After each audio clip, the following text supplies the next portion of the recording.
Several top prosecutors resigned, including the point man on fraud. And as you know, this was the federally run investigation that cut out the state. And as we understand it, they are now focused mainly on Good's background. This is absolutely devastating, and I mean that in the most literal sense possible.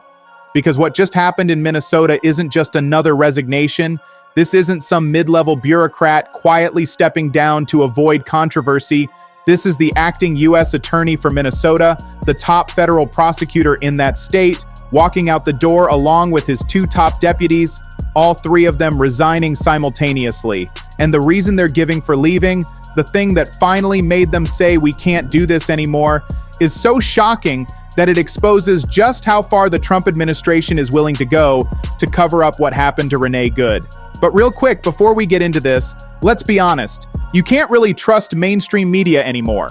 That's why we built John Brown Show, to bring you real stories, real context, and no corporate spin. If you want to stay ahead of the headlines, please subscribe.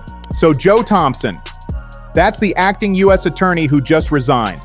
Career prosecutor, decades of experience, someone who's been doing fraud investigations for the Trump administration, someone who was actually carrying out Trump's agenda in Minnesota. He was the lead prosecutor on a major welfare fraud case that Trump specifically wanted pursued. He was the guy Trump's DOJ trusted to go after what they claimed was fraud in Minnesota's social services programs. Thompson was doing exactly what they wanted, and then the administration came back to him with a new order, and that order was so beyond the pale, so morally indefensible, that Thompson said, "No, I'm done, I'm out." And he took his top two deputies with him. Share this video with everyone you know, because what they were ordered to do reveals everything about how this administration operates. The Department of Justice told Thompson to open a criminal investigation into Becca Good, the widow of Renee Good, the woman whose wife was shot in the face by an ICE agent during what was supposed to be a peaceful First Amendment protest. Becca Good, who's now raising 3 children, including a 6-year-old who already lost his father and now has lost his other parent. That Becca Good. The administration wants her investigated, wants her prosecuted, wants to turn the woman whose spouse was murdered by a federal agent into a criminal suspect. And Joe Thompson looked at that order and said, absolutely not. That's not justice. That's not what prosecutors are supposed to do. That's using the legal system as a weapon against someone who's already suffered unimaginable trauma. And I won't be part of it. So he resigned, Harry Jacobs resigned, Melinda Williams resigned. The entire leadership of the Minnesota U.S. Attorney's Office walked out rather than follow that order. Make sure you're subscribed to John Brown Show, because this connects to a pattern we've been documenting. The Department of Justice is imploding. Career prosecutors are leaving in waves. People who took an oath to uphold the Constitution and the rule of law are looking at what they're being asked to do and saying, this isn't what I signed up for. This isn't justice. This is political persecution. And they're choosing their integrity over their careers. Think about what has to happen for a prosecutor to resign. These aren't people who walk away from their jobs lightly.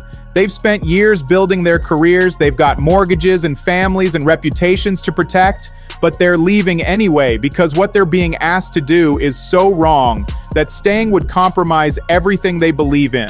That's not happening because of policy disagreements. That's happening because the administration has crossed fundamental lines. And the timing makes it even more significant. This resignation comes right as the administration is trying desperately to change the narrative about what happened to Renee Good. They don't want people talking about an ICE agent shooting an unarmed U.S. citizen in the face. They don't want attention on the fact that federal agents killed someone who was exercising their First Amendment rights. So they're trying to flip the script, trying to make Becca Good the story instead of the victim, trying to investigate the widow instead of the killer. J.D. Vance went on television and started pushing conspiracy theories about paid agitators, suggesting that Becca and Renee Good weren't just citizens exercising their rights, that they were part of some organized network funded by mysterious outside forces. He's asking who paid for them to be there, who told them where to go, implying that there's some shadowy organization coordinating protests against ICE operations. It's absurd, it's insulting, and it's a transparent attempt to delegitimize what happened. But here's what actually happened, and we have video of it. Becca and Renee Good were in their car with their dog. They saw ICE agents operating in their neighborhood, and they did what citizens in a free country are supposed to be able to do. They showed up, they blew whistles, they called attention to what was happening. They didn't attack anyone, they didn't threaten anyone, they were peacefully protesting. That's protected by the First Amendment. That's what the Constitution guarantees every American the right to do. And an ICE agent shot Renee Good in the face 3 times while she was in a car that was moving away from him, not toward him, away. The agent was standing in the wrong position according to standard law enforcement procedures. He was holding his cell phone in one hand and his gun in the other. He fired multiple shots, and he killed an unarmed U.S. citizen who posed no threat to him or anyone else. Share this with everyone because the administration's response to this killing tells you everything about their priorities.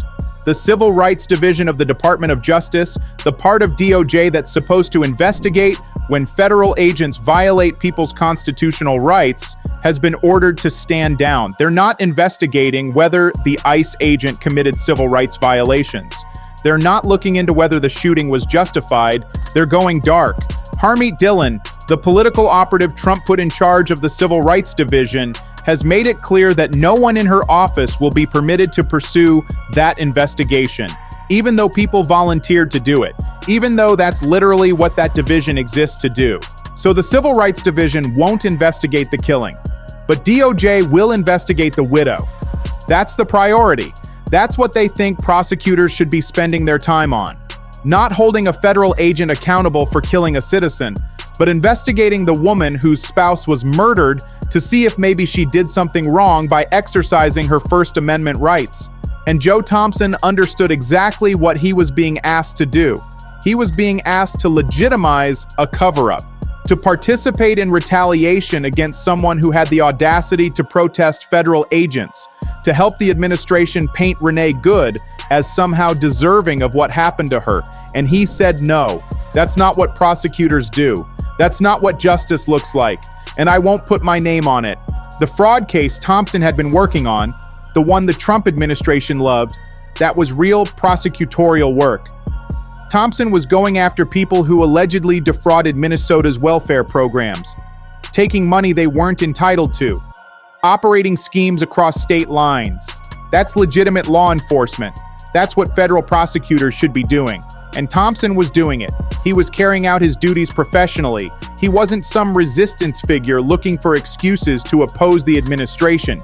But when they came to him and said, "Now we need you to investigate the widow of the woman our agent killed," Thompson drew a line. Because there's a difference between enforcing the law and weaponizing it. There's a difference between prosecution and persecution.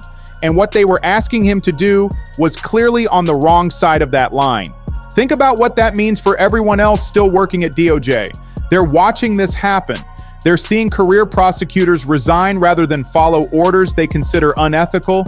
They're hearing about the Civil Rights Division being shut down.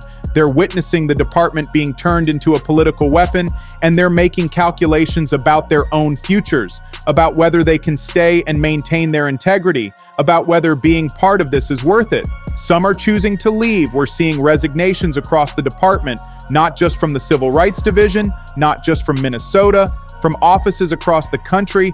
People who've spent their entire careers as prosecutors are walking away because they can't reconcile what they're being asked to do with the oaths they took.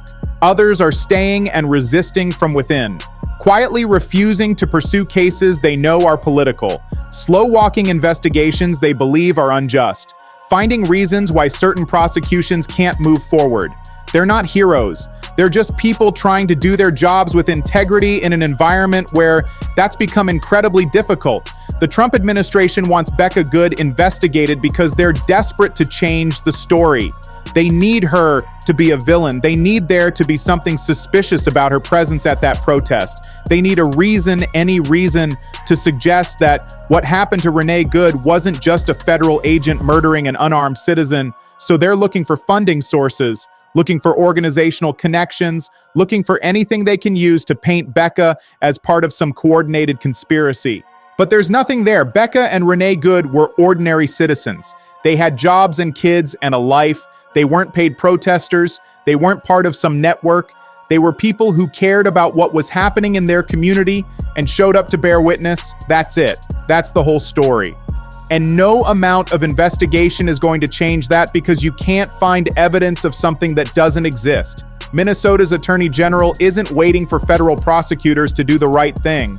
Keith Ellison just filed a major lawsuit against DHS and ICE, asking federal courts to stop what's happening in Minnesota, to put restrictions on how ICE agents can operate, to protect First Amendment rights, to prevent another killing like what happened to Renee Good. The lawsuit lays out specific demands. ICE agents can't arrest people without probable cause that they've committed a crime. They can't use physical force against people who aren't subject to lawful immigration arrest. They can't disperse First Amendment protesters with violence. They can't point guns at people who aren't posing an immediate threat. They have to wear visible identification. They have to use body cameras. They have to follow the constitutional limits on their authority. These aren't radical demands. These are basic requirements that should apply to any law enforcement agency. But ICE has been operating like they're above the law, like they can do whatever they want without accountability. And Minnesota is saying no. That's not how this works. You're bound by the Constitution like everyone else, and we're going to get a court to enforce those limits. The lawsuit argues that what's happening in Minnesota violates multiple constitutional provisions. The 10th Amendment that reserves powers to the states, equal sovereignty principles, 4th Amendment protections against unreasonable searches and seizures. ICE is conducting operations far from any border, setting up checkpoints, stopping people without warrants, entering private property, all without legal authority. Make sure you're subscribed because the federal government's response to Renee Good's killing has been to double down. Instead of pulling back and reviewing what went wrong, they've sent more agents to Minnesota, increased operations, ramped up enforcement. It's retaliation. It's punishment directed at a state that dared to push back, that dared to say a citizen's death matters, that dared to demand accountability. Think about what message that sends if you protest, if you exercise your First Amendment rights, if you try to hold federal agents accountable. The response will be overwhelming force. More agents, more operations, more intimidation. And if one of those agents kills you, the government will investigate your widow instead of the killer. That's not America. That's not what the Constitution protects. That's authoritarianism. Joe Thompson's resignation matters because it shows the system hasn't completely broken yet. There are still people willing to say no, still prosecutors who won't participate in political persecution, still officials who value their integrity over their careers. That's significant. That's a sign that institutions can still push back even when pressure from the top is enormous. But resignations aren't enough, because when good people leave, they get replaced by people willing to do what they refuse to do. The administration will appoint someone new to run the Minnesota U.S. Attorney's Office, someone who will investigate Becca Good, someone who will carry out the political prosecutions Thompson wouldn't touch, and that person will have the full authority of the federal government behind them. That's why the lawsuit Keith Ellison filed is so important, because courts can impose limits that prosecutors won't. Courts can order ICE to follow constitutional requirements. Courts can protect First Amendment rights even when the executive branch is trying to crush them. Courts are the last line of defense when other institutions fail. The administration's theory, pushed by J.D. Vance and others, is that anyone protesting ICE must be part of some organized conspiracy, that regular citizens couldn't possibly care enough to show up on their own, that there must be funding and coordination and outside agitators. It's the same playbook authoritarian governments always use. Delegitimize dissent by claiming it's not organic. Claim protesters are paid actors rather than concerned citizens, but it's transparent and it's insulting because people in Minnesota see what's happening. They see federal agents operating without accountability. They see their neighbors being targeted. They see constitutional rights being violated, and they're showing up to protest because that's what citizens do in a democracy. They don't need to be paid. They don't need outside organizers. They need to look at themselves in the mirror and know they didn't stay silent. Share this with everyone because what happens in Minnesota matters for the entire country. If ICE can operate without constitutional limits there, they can do it anywhere. If federal agents can kill citizens exercising First Amendment rights without accountability, nowhere is safe. If the Justice Department can be weaponized against victims instead of holding perpetrators accountable, the rule of law is dead. Joe Thompson understood that. That's why he resigned. That's why he took his top deputies with him. That's why he chose his conscience over his career. He saw what was being asked of him, and he said, "This is where I draw the line. This is where I say no. This is where I walk away rather than participate in something fundamentally wrong." And his resignation sends ripples through the entire system. Other prosecutors are watching. Other officials are making their own calculations. Other people are deciding whether they can stay and maintain their integrity or whether they need to leave. Each resignation makes the next one easier. Each person who stands up makes it safer for others to do the same. The Trump administration wanted Joe Thompson to help them cover up a killing by investigating the victim's widow. They wanted him to use the power of federal prosecution to intimidate and silence. They wanted him to turn the Justice Department into a weapon against citizens exercising constitutional rights. And he said no. He resigned. He exposed what they were trying to do, and he's forcing everyone to see exactly what this administration has become. Stay tuned because this story is far from over. The lawsuit Keith Ellison filed will move through courts. Other prosecutors will face similar choices.